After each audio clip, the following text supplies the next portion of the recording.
నమస్తే friends, welcome back to Shreshtha kitchen. నేను మీ రవలి. ఇవాళ ఒక టేస్టీ రైస్ రెసిపీ చూపించబోతున్నాను. ఇదే మన టేస్టీ వంకాయ బిర్యానీ. వంకాయతో బిర్యానీ ఏంటి అని అనుకుంటున్నారా? సూపర్ టేస్టీగా, యమ్మీగా, కమ్మగా చాలా అంటే చాలా బాగుంటుంది.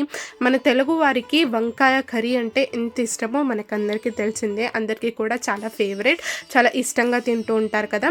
అన్ని ఫంక్షన్స్లో కూడా వంకాయని ఇంక్లూడ్ చేస్తూ ఉంటారు వంటల్లో.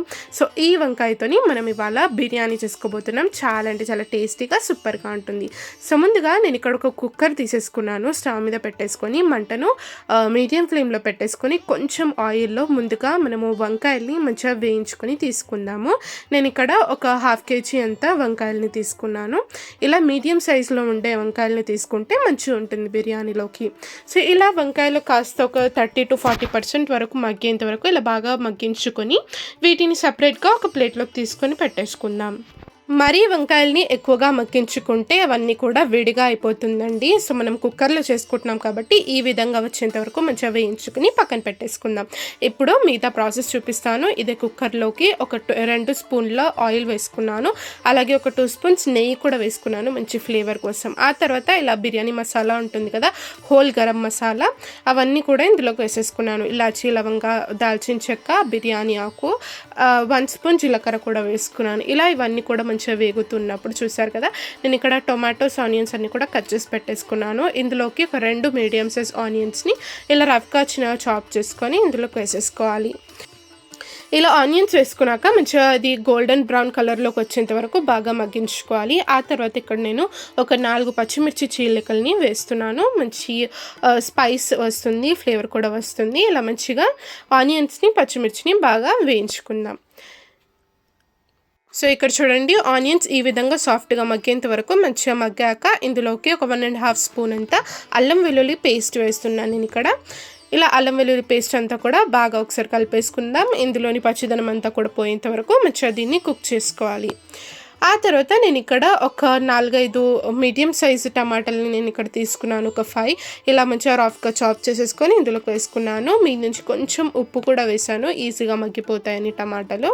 ఈ విధంగా ఒకసారి బాగా కలిపేసుకున్నాక నేను ఇక్కడ కొన్ని ఫ్రెష్ పుదీనా ఆకులు కూడా వేస్తున్నాను. బిర్యానీలోకి పుదీనా, కొత్తిమీర ఇవి తప్పనిసరిగా వాడాలి. చాలా అంటే చాలా ఫ్లేవర్ఫుల్గా, సూపర్ టేస్టీగా వస్తుంది మనకు బిర్యానీ అవుట్పుట్. సో ఇక్కడ పుదీనా వేసుకున్నాక ఒకసారి బాగా కలిపేసుకున్నాను. చూసారు కదా, టమాటాలు కూడా సాఫ్ట్గా మగ్గిపోయాయి. ఇప్పుడు ఇందులోకి నేను మసాలాలు వేస్తున్నాను. ఒక 1/4 టీ స్పూన్ అంత పసుపు, ఒక 2 స్పూన్స్ అంత కారం నేను ఇక్కడ తీసుకున్నాను. మీరు తీసుకునే వంకాయ క్వాంటిటీని బట్టి ఇంగ్రీడియంట్స్ యాడ్ చేసుకోవాలి. ఆ తర్వాత ఒక 1 స్పూన్ ధనియాల పొడి, 1 స్పూన్ బిర్యానీ మసాలా వేసాను. బిర్యానీ మసాలా తప్పకుండా యాడ్ చేయండి, చాలా అంటే చాలా టేస్టీగా కుదురుతుంది బిర్యానీ. ఆ తర్వాత మనకు రుచికి సరిపడా ఉప్పు కూడా వేసేసుకొని ఒకసారి మసాలాలన్నీ కూడా ఒకసారి బాగా కలిపేసుకుందాం. ఇలా ఇవన్నీ కూడా బాగా కలిపేసుకున్నాక నేను ఇక్కడ ఒక 3 స్పూన్స్ పెరుగుని ఇలా మంచిగా ఒకసారి మిక్స్ చేసుకొని ఇందులోకి వేసుకున్నాను. ఏం ఉండలు లేకుండా పెరుగు ఒకసారి బాగా కలిపేసుకొని ఇందులోకి వేసేసుకోవాలి. టేస్ట్ చాలా బాగా వస్తుంది పెరుగు వేయడం వల్ల. ఇలా పెరుగు వేసుకున్నాక ఒకసారి బాగా కలిపేసుకుందాం. ఇలా ఇదంతా కూడా బాగా కలిపేసుకున్నాక మనం ముందుగా వేయించుకున్న ఈ వంకాయలన్నిటిని కూడా ఇందులోకి వేసేసుకోవాలి. ఇలా వంకాయలు వేసుకున్నాక నెమ్మదిగా ఇదంతా కూడా ఒకసారి బాగా ఈ గ్రేవీలో అన్నీ కూడా వంకాయలు బాగా కలిసిపోయేలాగా ఒకసారి బాగా కలిపేసుకుందాము.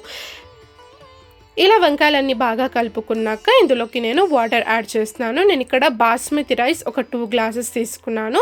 2 గ్లాస్ బాస్మతి రైస్కి నేను ఇక్కడ 3 గ్లాసెస్ వాటర్ తీసుకున్నాను. సో ఇలా వాటర్ వేసేసుకొని మంచిగా వాటర్ అంతా కూడా ఒక బాయిల్లోకి వచ్చేంత వరకు బాగా బాయిల్ చేసుకోవాలి. ఆ తర్వాత బాస్మతి రైస్ని నేను ముందుగానే ఒక 30 నిమిషాల ముందే మంచిగా కడుక్కొని నానబెట్టుకొని పెట్టుకున్నాను. ఈ రైస్ అంతా కూడా ఇందులోకి వేసుకున్నాక ఒకసారి బాగా కలిపేసుకుందాము. ఇలా రైస్ అంతా బాగా కలుపుకున్నాక మీ నుంచి కొంచెం కొత్తిమీర, అలాగే కొంచెం నిమ్మరసం కూడా నేను ఇక్కడ వేస్తున్నాను. బిర్యానీ టేస్ట్ సూపర్గా వస్తుంది నిమ్మరసం వల్ల. ఇలా నిమ్మరసం అంతా కూడా పిండేసుకున్నాక ఫైనల్గా ఒక 1 స్పూన్ నెయ్యి కూడా మీ నుంచి వేస్తున్నాను. ఫ్లేవర్ సూపర్గా ఉంటుంది.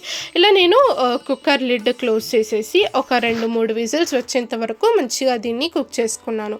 ఆ తర్వాత ప్రెషర్ అంతా కూడా రిలీజ్ అయిపోయాక నేను ఇక్కడ ఓపెన్ చేసి చూపిస్తున్నాను. చూడండి ఎంత పర్ఫెక్ట్గా మనకు రైస్ అంతా కూడా ఉడికిపోయింది. అలాగే వంకాయ వంకాయ ఆ ఫ్లేవర్స్ అన్నీ కూడా మంచిగా రైస్లోకి వచ్చేసి ఎంతో పర్ఫెక్ట్గా టేస్టీ కమ్మనైన వంకాయ బిర్యానీ అయితే రెడీ అయిపోయింది.